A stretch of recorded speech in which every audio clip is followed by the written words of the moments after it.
Motardement, bonjour. Aujourd'hui j'ai la chance d'essayer la Ducati Hypermotard 950 SP et là franchement on est dans la cour des grands. Déjà, rien qu'en la regardant, tu sens qu'elle est vénère. Allez, je sens que tu en as envie. Une beauté comme ça, tu as envie de la voir sous toutes les coutures.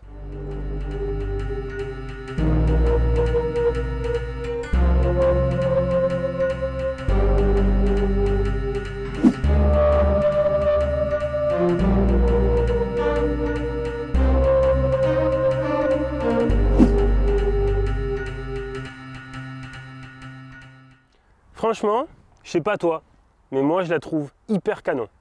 Et puis, il y a des détails qui touchent quand même. Le cadre en treillis, double pot sous la selle, ou comme les suspensions Öhlins, ou les énormes disques. Bon, ok, les roues sont petites, mais niveau style, d'avoir les disques presque aussi grands que les roues, moi franchement, je trouve que ça envoie du pâté. Tu sens que tu vas monter sur le ring dans la catégorie poids lourd. Et pourtant, elle est disponible en A2. Ouais, j'ai halluciné aussi.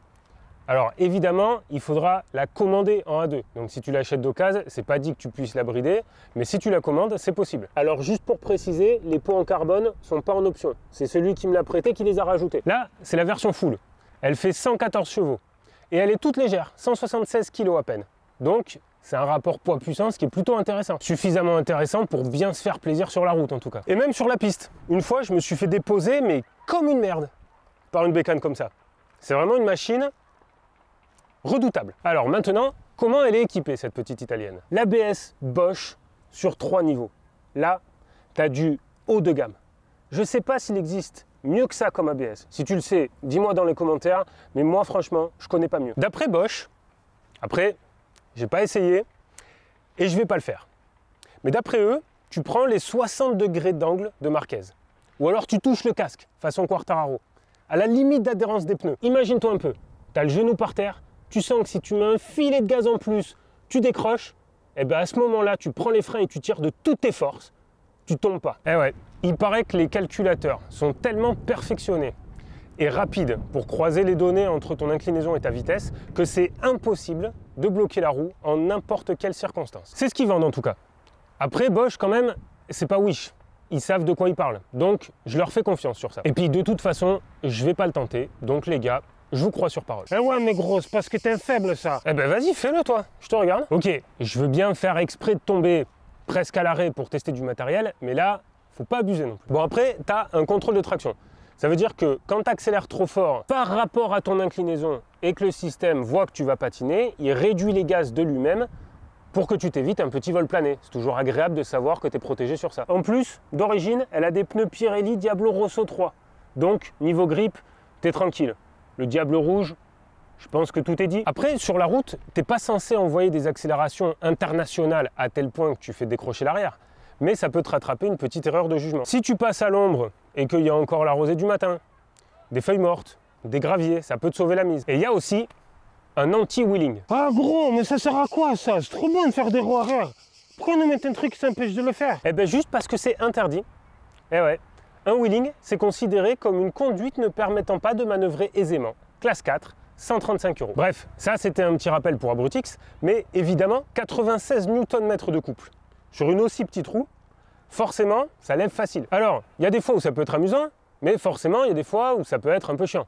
Donc, ce système, c'est un peu comme un contrôle de traction, mais pour quand tu es droit, quoi. Quand le processeur se rend compte que tu accélères trop fort et que l'avant va pointer vers les nuages, ben pareil, il coupe un peu, et tu as l'accélération maxi en gardant la roue au sol. Et ça, c'est hyper cool sur la piste. Ensuite, et ça, c'est une particularité des modèles SP et RVE, tu as le shifter en haut et en bas. Alors moi, ça, c'est un truc qui m'a changé la vie. J'en ai fait monter un sur Axel. Il y a eu un avant et un après. Tu mets la poignée dans l'angle. Tu as juste à te concentrer sur ton prochain repère de freinage. Quand tu sens que tu arrives au bon régime, tu chatouilles le sélecteur et ça passe tout seul, sans même couper les gaz. C'est juste un régal. Écoute ça.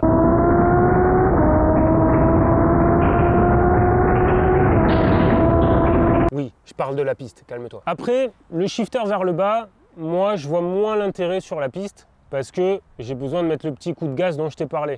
Et pour ça, il faut que je débraye. Mais si tu es sur la route en mode détente, ça peut être agréable. Évidemment, toutes ces aides électroniques, tu peux les paramétrer en fonction de ton style de pilotage.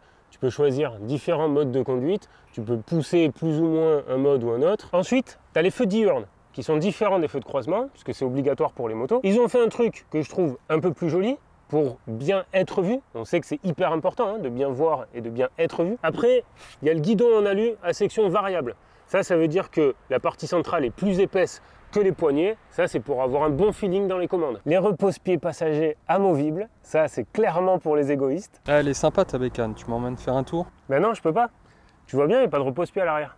Il y a une prise USB pour ton téléphone et ça c'est une spécificité de la version SP, le garde-boue avant est en carbone. Alors, comme toutes les bécanes depuis plusieurs années, on ne peut plus vraiment parler de compteur, c'est un écran connecté avec toutes les infos disponibles dans différents menus pour régler les modes de conduite ou les assistances électroniques. Bon voilà, ça c'est pour les équipements de base et en option tu as rien du tout. Ducati, ils sont exclusifs. Soit tu prends tout, soit tu vas voir ailleurs. En fait, tu as 3 modèles.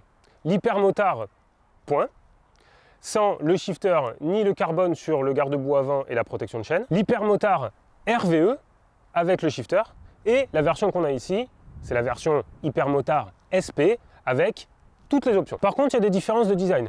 L'hypermotard de base, elle a une couleur assez classique et sobre. La RVE, elle a un design assez stylé, moi je trouve.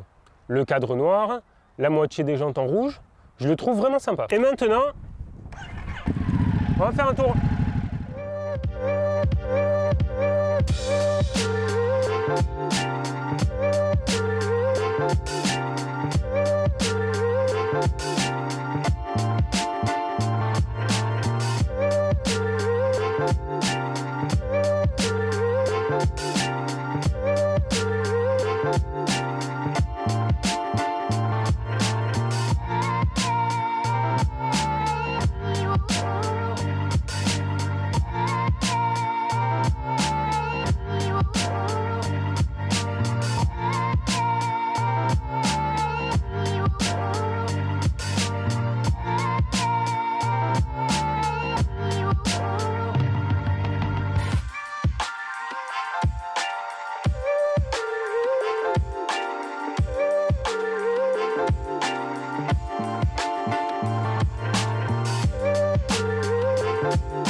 Bon, alors, qu'est-ce qu'on en retient de cette moto? Franchement, elle est top. La position, elle est facile. Quand tu accélères, ça part direct. Quand tu freines, bon, ce sont des Brembo. Tu as intérêt de bien avoir fait les bras si tu veux pas te retrouver directement la tête dans l'écran. J'aurais bien aimé l'essayer sur piste, mais je suis pas sûr que Boris soit d'accord. Boris, c'est celui qui me l'a gentiment prêté pour que je te la fasse découvrir. Alors, merci beaucoup parce que franchement, elle est vraiment cool. Tiens, viens voir, Boris. Attends, je te le montre. Attends, parce qu'il est occupé. Regarde. Merci Boris. Allez, maintenant, on va parler thunes un peu. La version de base hypermotard coûte 13 690 €. La version RVE, avec le shifter, donc 14 690 €.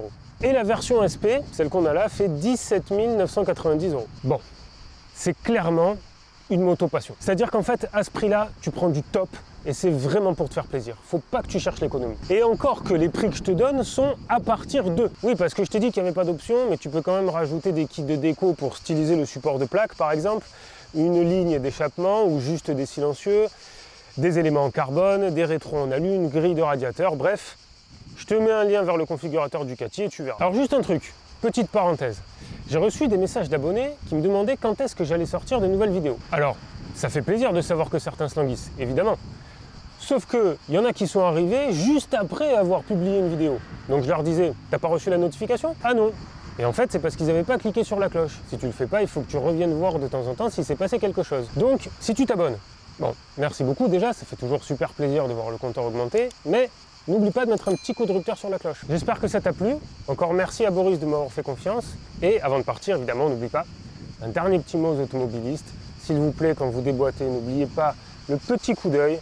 Il y a peut-être un motard caché dans votre angle mort.